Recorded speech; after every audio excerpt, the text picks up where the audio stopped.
Դիանա Գրիգորյանի «Վերջին զանգը» սերիալի նկարահանումները շարունակվում են, մեր կողմից սիրված դերասանները շարունակում են մարմնավորել մեզ արդեն հայտնի դրական ու բացասական կերպարները։ Հեռուստադիտողներն անհամբերությամբ սպասում են տեսնելու, թե ինչ զարգացում է ունենալու Անգելինայի ու Հենրիի սերը։ Ոչ Անգելինայի ծնողները, ոչ էլ Միքայելը պատրաստ չեն Անգելինային ու Հենրիին միասին տեսնելու, քանի որ յուրաքանչյուրն ունի իր վախերն ու գաղտնիքները։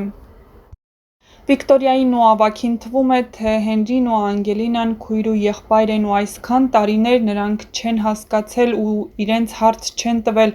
ինչու պետք է Միքայելը իր հարազատ երախային հանձներ նրանց։ Բնականաբար սա աբսուրդի ժանրից է ու երբեք նրանք իրենց այս հարցը չեն տվել։ Բնականաբար նրանք քույր ու եղբայր չեն, իսկ այդ մասին Ավագն ու Վիկտորիան չեն էլ կասկածում։ Միքայելն էլ պատրաստ չէ նրանց միասին տեսնելու ու դրա համար անելու է ամեն ինչ։ Եվ վերջապես շատ շուտով երկու ընտանիքները միավորվելու են ու Անգելինային երկրից դուրս հանեն, սակայն Հենրին չի հանձնվելու բնականաբար ու Անգելինայի հետևից գնալու է։ Բայց մինչ այդ Անգելինան ու Հենրին գնում են Բագրատի տուն։ Հենրին դեռ չգիտի, որ Բագրատը բնավել իր պապիկը չէ։ Բագրատն էլ այնքան խորամանկ է, որ Հենրիին օգտագործում է շախունցներին ցավ պատճառելու համար։ Նա Անգելինային ընդունում է իր հարկի տակ, նույնիսկ չկասկածելով, որ հենց Անգելինան է իր հարազատ թոռնիկը։ Նա դեռ պլաներ ունի երկուսին օգտագործել իշահ իրեն, բայց Միքայելն ու Անգելինայի ծնողները այս ամենն այսպես թողնել չեն կարող և բնականաբար նրանց բաժանելու պլաներ են մտածում։ Ուրիշ կերպ հնարավոր չէր։ Հնարավոր չէր։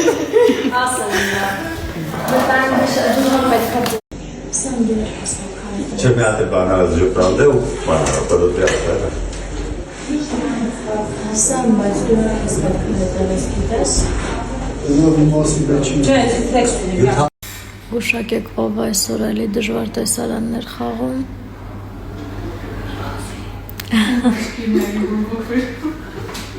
Ճիշտ է, ում աչքերն էլի բորբոքվել։ Բա։ Ակնազուտ պատմամության։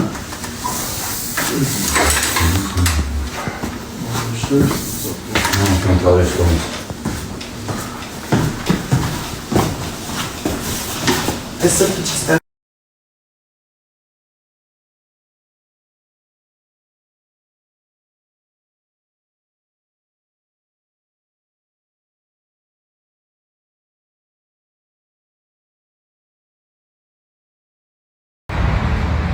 Տեսեք գիրք եմ կադրում։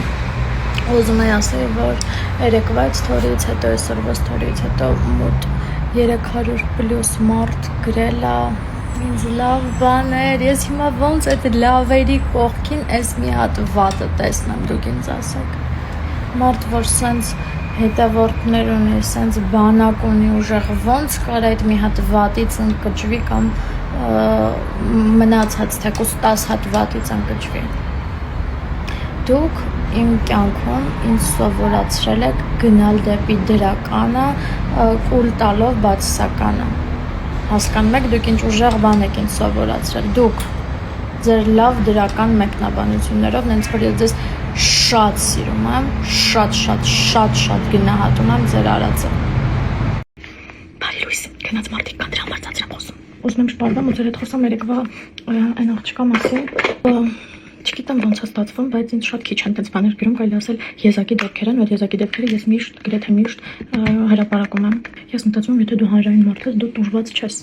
Այսինքն ով ինչ ուզի, քեզ չի կարող ասի, ու տենց իր համար իր կարծիքն ասած հանգիստ գնաց քնեց։ Ես ծանր չեմ տանում, շատ վաղուց բան ունեմ, իմունիտետ ունեմ տենց բաների նկատմամբ, բայց ուզում եմ, որ բոլոր մարդիկ իրենց չափը ճանաչեն ու տեղ իմանան։ Երեք այդ փոստը գցելուց հետո, ստորի անելուց հետո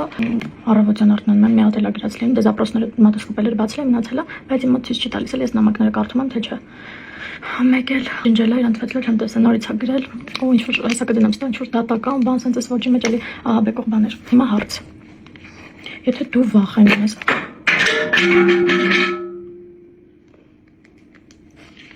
Կորցրեցինք անհետ հավես չունեմ իջնեմ։ Հիմա հարցը, եթե դու վախենում ես խայտարակվելուց, դու գիտես, որ այդքան մարդ նայում է, դու ում ես գրում, դու ինչի համար, ինչ ռիսկով ես, այն հույսով ես անում, որ չմեկա չի գրի, չի հրապարակի, չեմ տեսնի մարդիկ, հա, այդ հույսով, ու ինչ կուզեմ կասեմ, ես չգիտեմ, դե հիմա, լավ կլինի, որ ոբշե էջ կցամ իրեն, ասեք, ես չեմ դուք եք, անկեղծ եմ ասում, ես երբեք չմտածեք, որ ասում եմ թող մենակ լավը խոսան, որ դու հանրայինս տեսակ քեզ սիրեն, բան լավ բաներ ասեմ, ոչ, դուք կարեք ինձ չսիրեք, ես էլ շատ մարդկանց չեմ սիրում, ես էլ շատ մարդկանց հետ կապված կարծիքներ ունեմ, թե դրական թե բացական, բայց ես երբեք ինձ թույլ չեմ տա այդ մարդուն այն էլ վիրավորական ձևով դա ասեմ, կապ չունի դա կլինի մեկնաբանություն, անձնական նամակ, զանգ, ինչ, դա անգամ տետ-ա-տետ, ես երբեք այդ մարդուն չեմ վիրավորի, եթե իհարկե չհասցնեն նրան, որ պետք է վիրավորեն։ Ու ցավոք սրտի որպես կանոն, այս մի դեպքը չի, որ սենց հրապարակում ես մեկ էլ ես քեզ դատի կտամ, այն, միշտ ասենց։ Ստատիստիկան ցույց է տալիս, որ միշտ գրեթե նույն արդյունքն է։ Ընկերների, դրա համար այս օրինակներին հետևելով դուք իմացեք ձեր սահմանները, ինչ կարող անեք, ինչ չեք կարող անեք, ինչն է թույլատրելի։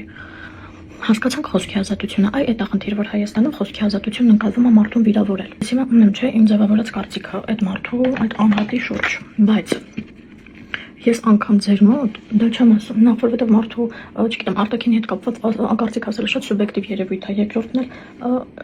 ես չեմ համարում, որ արժի մարդուն հանրայինորեն կամ ինչ-որ վատ ձևով նվաստացնել իր արած սխալի համար, այս ինչ է լինում։ Ինքն իր հոգին է եկել ստեղ ինձ պատժում է։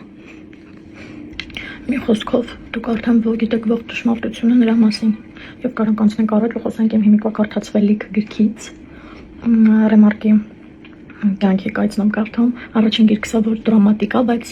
ասենք սիրային ուղղվածություն չունի պատերազմի մասին, Գերմանիայի այնտեղի մանրամասների ու դա շատ քիչ եմ կարդացել 100-ը երևի, որովհետև ժամանակ չունեմ, շատ եմ միշտ մարդը պետք է տարբեր բաներ կարդա, որովհետև ինտելեկտուալ մենակ այդ ձևով զարգացնից որ կարդամ վերջացնեմ լավ տողերով կկիսվեմ, միշտ օրվա վերջում այս մասերից որ առանց պուդրա անելու միանգամից թացի վրայից սուխոյ գնդվում է, լավ չի նստում հիմա մեր գալինը չկան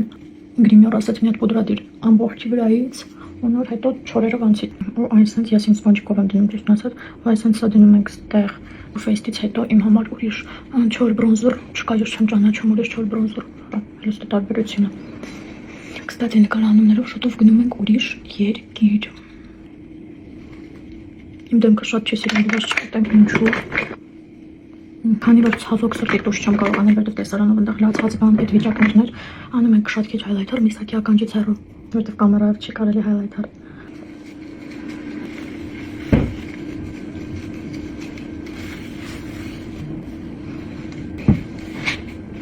Բականեր, կհանդիպեք սթորիներում պլաշատկայից։